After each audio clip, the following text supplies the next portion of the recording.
Hi, I'm Karthik, and welcome to my Harvard CS50x project, an AI lecture summarizer.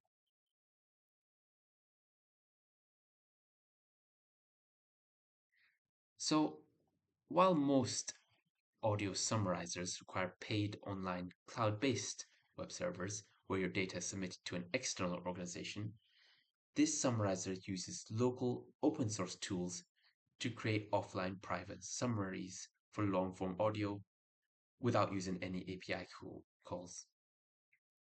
This is done using JavaScript's Media Recorder API to capture audio, converts this file to a .wav format, passes it to Whisper, a speech-to-text model from OpenAI, and then summarizes it using a Hugging Face transformer pipeline.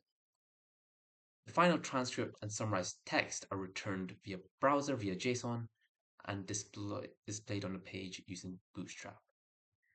We're going to stop the recording now, and now the information is going to get sent to the Flask backend to create the transcript and the summary.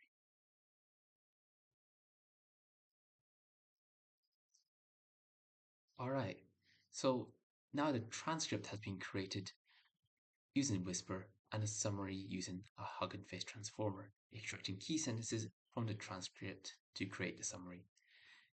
I'm Karthik, and this was CS50.